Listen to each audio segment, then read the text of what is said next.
Thank you so much, Lucia. So welcome once again. I'm happy to share space with you.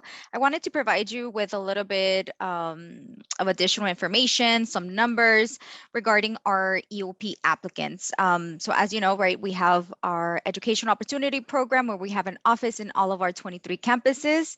Happy to be here representing CSUSB's EOP office alongside my coworker, Lily, and wanting to share that we received a total of 8,275 EOP applications this year, which is fantastic, right? It provides us with a large pool for our incoming fall 2022 class, which includes both freshmen and transfer applicants. So for freshmen, we have 6,120. And for transfer applicants, we have 2,155 students. Out of those, unfortunately, we could not admit all students, but we are now prioritizing students with complete applications and those students that would potentially be possible EOP exceptions. So for our complete applications, we are vetting our students. We have already sent out communication for students that did not meet our income guidelines, which are shared in our EOP website. And Lily, can you drop that link just in case it's needed, please? But yes, we are an income-based program, therefore we have to abide by our regulations. And those students that unfortunately do not meet that income criteria, those were the first that were notified in the early month of January. And as we continue vetting that information, we will be sending out that communication via email. We are also working really hard in reviewing applications. So we are processing possible accept and denies, and those should be expected to come in the month of March, April. And I also wanted to provide you with friendly reminders for our students that do have complete EOP applications. If you can please remind your students to complete their Fafsa or their California Dream Act before that March 2nd deadline, because again, we are an income-based program, therefore we have to verify that information before moving forward, or if we have like concerns or questions regarding their income, that is where we verify that information, and we have that collaboration with the Office of Financial Aid. Additionally, we do have a good number of students that have pending residency documentation. So those students will be receiving communication on behalf of the university as well as our EOP office because California residency is a requirement for our program. And that includes both students that have lived in the state of California or their lives, or that may qualify for AB 540 waiver, includes for both freshmen and transfer students. So if you do have those students, please send them over. Would be more than happy to walk them through that application and that process. And I think that's pretty much it. Lily, would you like to add anything? I think you pretty much covered it all, Iveth. Thank you. Thank you, Lily. But I don't know, Lucia, would you be open to having like a Q&A right now or later on after Marissa and yourself present? They can put any questions in the chat if you all can, just for time's sake, put questions in the chat and then you guys can answer those while we go ahead and continue, and then of course open up questions at the end. Perfect. Thank you, Lucia. And we will also be including our contact information onto the chat if you wish to follow up. Thank you. And it's also on the agenda as well. So thank you, Iveth, for those EOP updates. I'm going to turn it over to Marissa Hernandez now, our lead evaluations.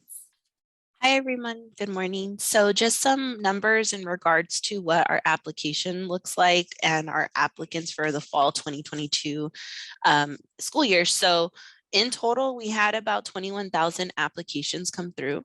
And of those applications, 13,867 were freshmen, and then 7,431 were transfer students. So students are already starting to receive their decisions. Decisions will continue to go out through April 1. Everyone should have a decision by April 1st.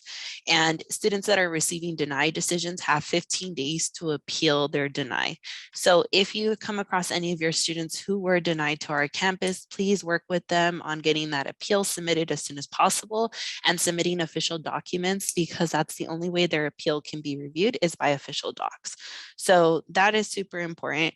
Some students might have received an email that they're not eligible for the major that they applied to. So those are coming in as like a change of major email, and that's because of impaction. So impaction criteria, obviously students get held to a higher GPA, and so they would have to select a secondary major in order to still be considered for our campus. So that is ongoing at the time as well. We just finished our spring, so we are going to be open for spring applications. So if you have any students that are eligible to transfer, that application will be opening up in August, but we are going to be admitting for the spring term again, but for non-impacted majors. So just kind of keep that in mind. If any students miss this fall opportunity, there will be a spring opportunity for transfer students. And that's all the updates I have. All right, thanks, Marissa. I'm gonna go ahead and share the document that I had dropped in the chat. So it's kind of like a brief agenda of just important websites and the deadlines that we've been discussing. My contact is on here, and Marissa's, Yvette's, and Lily's. And then as far as the next step, so really right now what admissions and outreach and of course EOP are focusing on is helping these students that have applied to become admitted. Getting admitted, applying and getting admitted is really only the next steps. So there's several things that students have to do.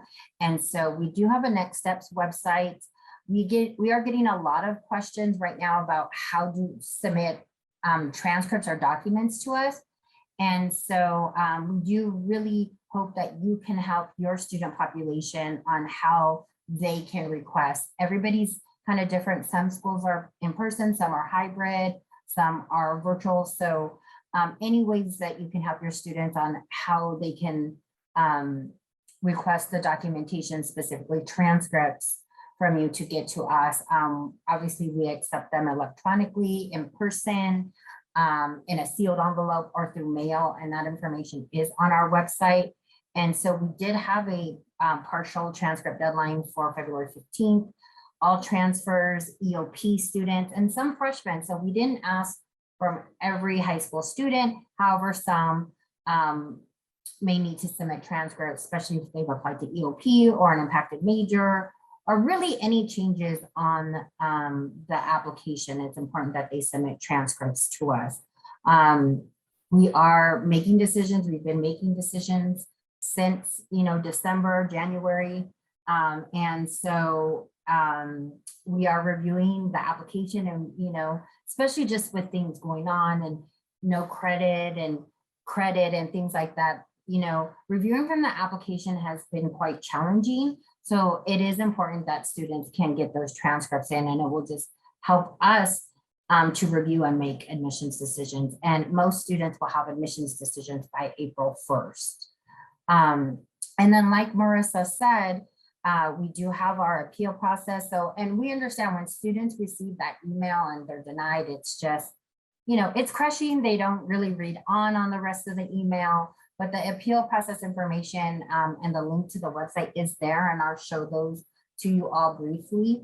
But it's really easy to submit that appeal.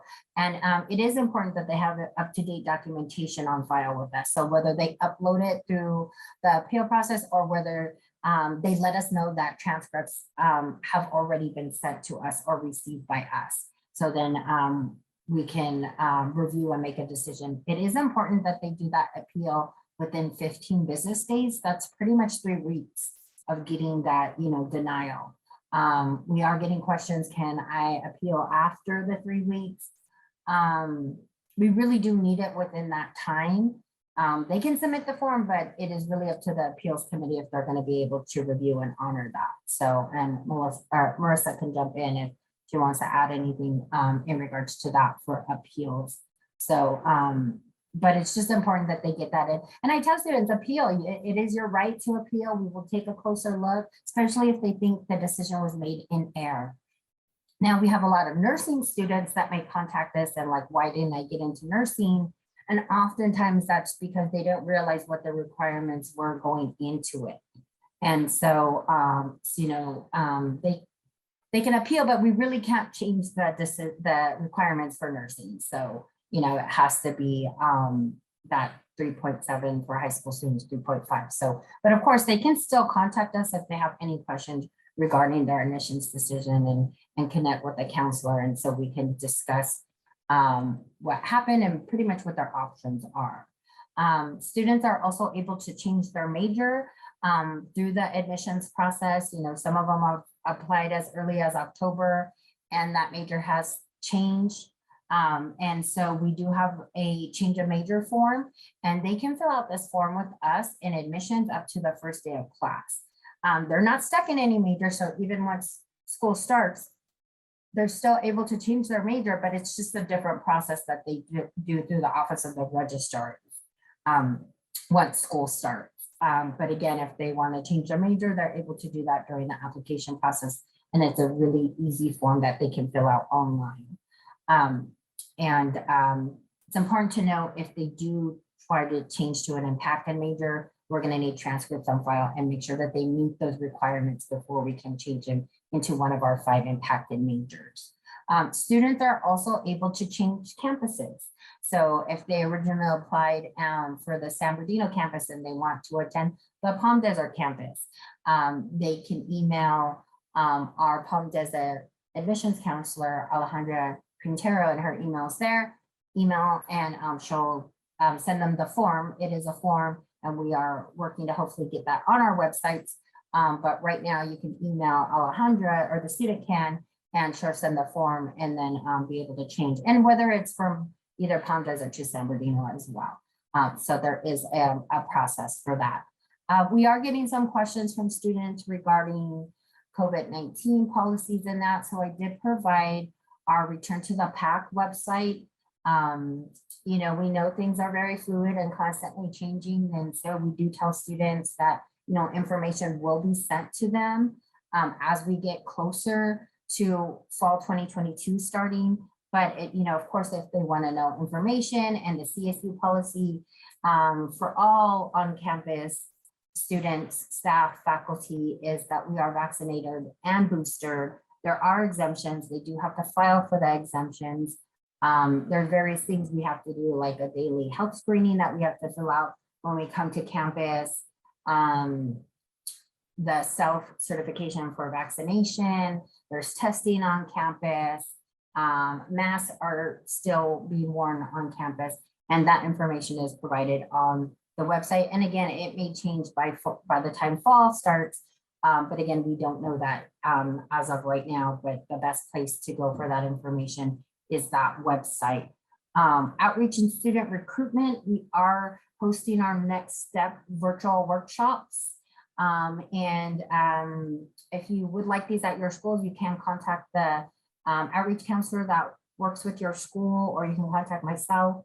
But we have decided to team up and provide these as well. And they are recorded. The great thing about them being virtual, we're able to team up with various departments. So these have already started. We did our first one with financial aid on Tuesday, was very well attended.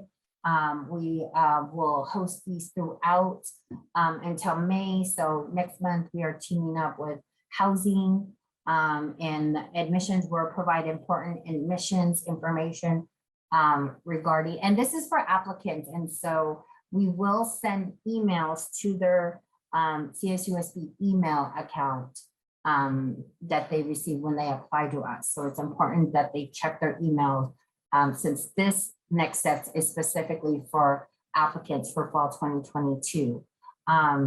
In April, we are teaming up with orientation so they can get an idea of what to expect when they come to orientation. And in May, we'll be teaming up with advising so they can get an understanding of how advising works here. So emails will go out monthly regarding these sessions, and these next step sessions will be recorded and put on our website for students that miss these sessions. So we do have a lot of ways that students can connect with us. Another great opportunity is our chat with the counselors. We are hosting these twice a month. And these have also been very well attended by students that have applied. This is for prospective students as well as applicant students. The chat with the counselors. They're not one-on-one appointments. They are just virtual drop-in time where students can come and ask questions. So we don't necessarily, sometimes we have been going in with topics just because basically a lot of the questions that we're receiving at that time, whether it's via email or phone, we're kind of addressing that in the beginning just to hopefully answer those questions right away. And then it's pretty much just open to questions.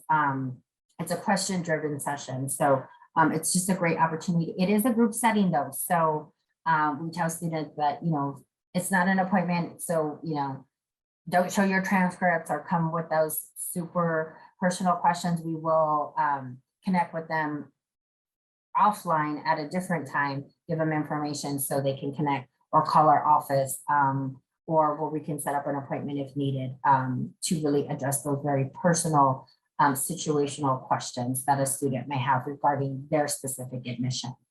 Our Palm Desert campus is also hosting what we call open office hours.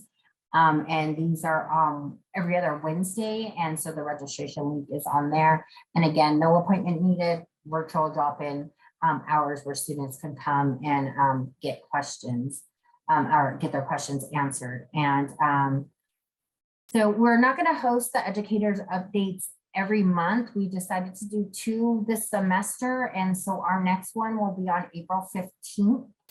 And the registration site is there. We are going to team up with financial aid that day. So financial aid will be joining us that day to give financial aid updates and just to help y'all getting an understanding of how financial aid works here. So we can help the students as well as far as submitting additional documentation they may need to submit for verification and things like that. So that will be our next educators update on April 15th. And then some important dates. So some events that we are hosting. So we have our Hell at a Yote, which will be February 14th.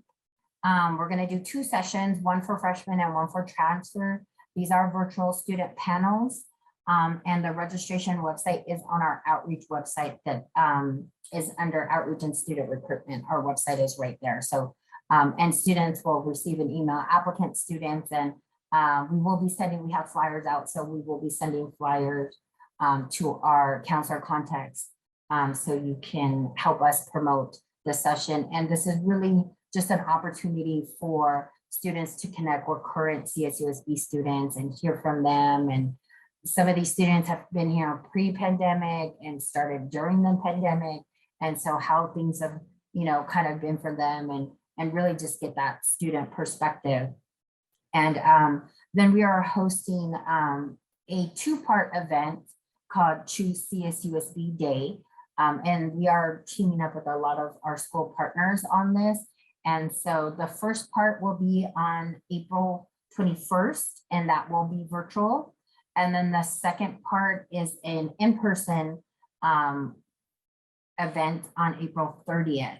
And this information, while things are still being worked out, this will be on our recruitment events website, which is the link above these important dates. So more information to come soon about that. And these events and how are for prospective as well as applicant students. So it's really just our next steps that is for current applicants. And so the main thing is that students are checking their CSUSB email for updates on this information. And again, just our important fall deadlines are there. So we ask students to be patient as we do get caught up. We're processing transcripts. Hopefully we'll be caught up in early March. But we do have a lot of students contacting us. Have you received my transcript? Unfortunately, we can't go look for it because it does slow down the process of us trying to get caught up. So we ask students to please be patient as we get caught up. Electronic transcripts are easy to track when they get that email that it has been sent to us. It's here, we just need to process it. This is not a hard deadline. We have no plans to cancel, but it is important, especially for those transfers, and those EOP applicants and impacted majors to get those, and students that are appealing to get those transcripts in. For transfer students, this is required when you go to orientation. If we don't have a partial transcript on file, you have no idea what our classes mean to us. And then it's hard to go to orientation and get an idea of what to register for. And academic advising happens at orientation, so very important.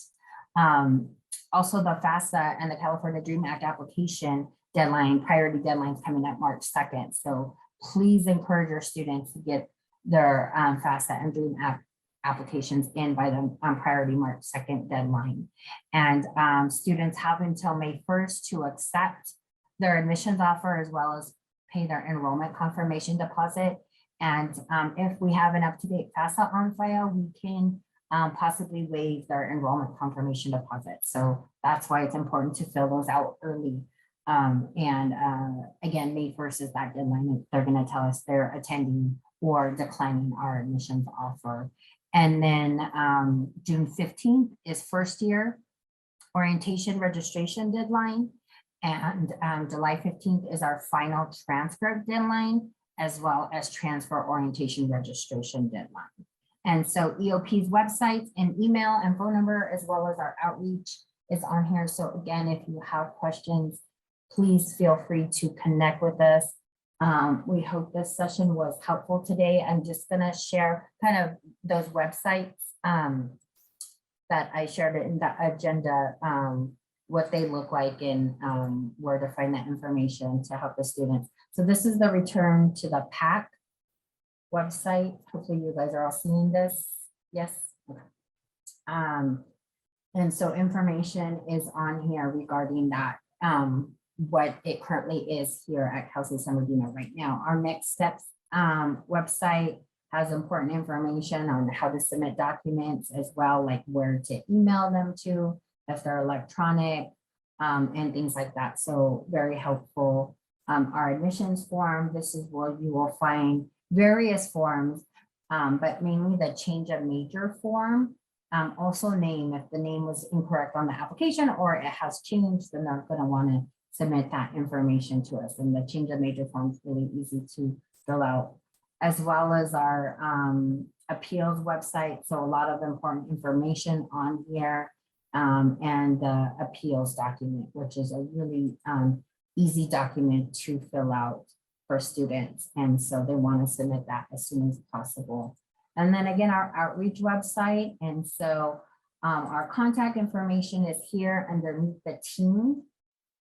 And so our team is getting smaller too. And so we'll talk about that in a bit. But so this is a great website for students as well as counselors. Our future YOTS, this is where all of our virtual sessions are. So again, next steps, students will get emails about this to register. Our chat dates and times and registration is on here.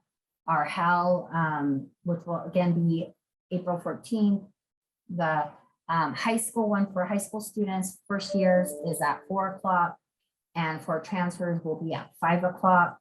And then if students have missed sessions that we recorded, most of these are fall sessions. So our highlights and application workshops.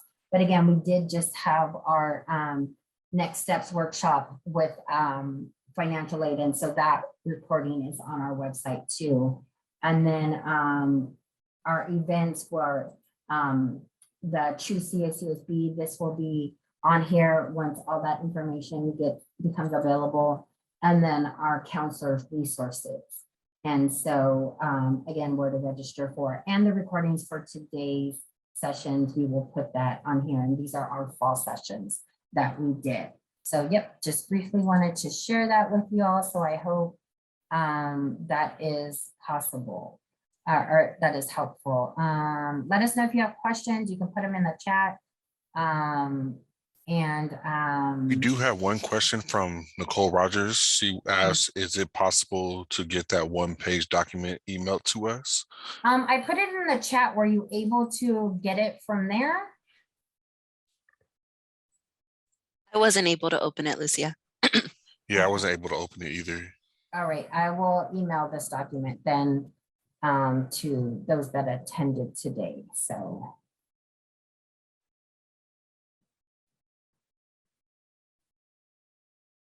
Any other questions now that you have us here? Now's the time to ask. As I said, I should have asked before we started if it was okay to announce this, but we do have 2 of our counselors leaving, and that is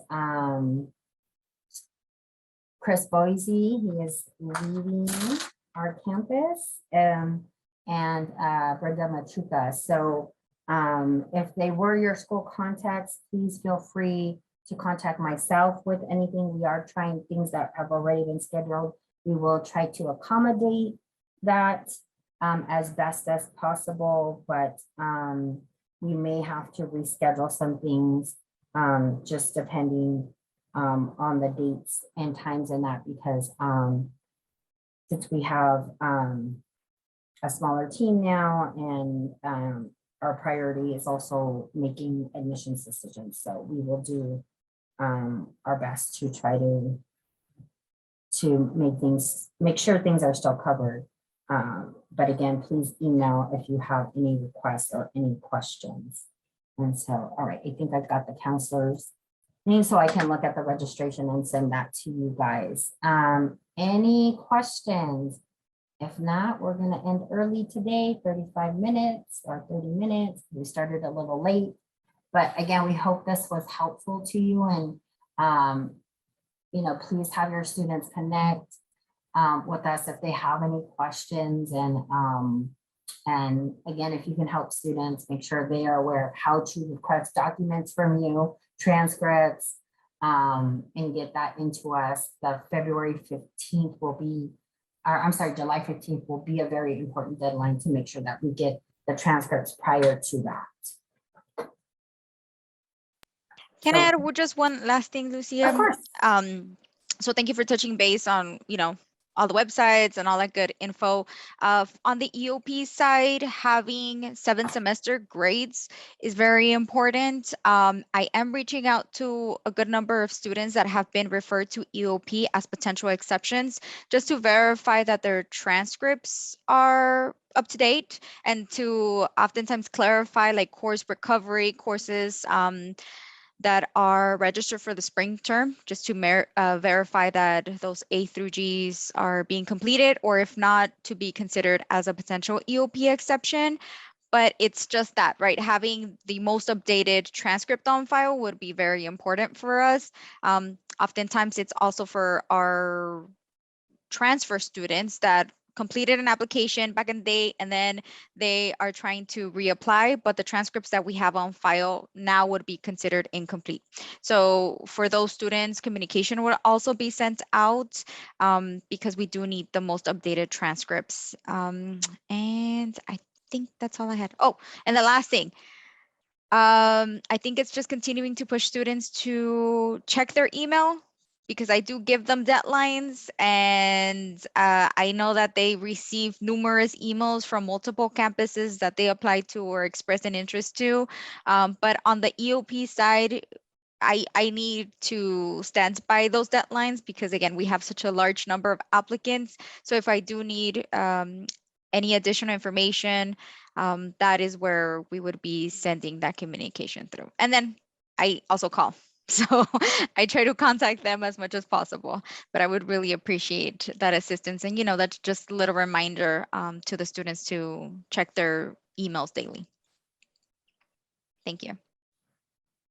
All right. And if you don't have any questions, thanks for joining today. Happy Friday. Oh, a couple more announcements that I didn't put on the agenda, but I just wanted to kind of share. Our honors program is now open to transfer students.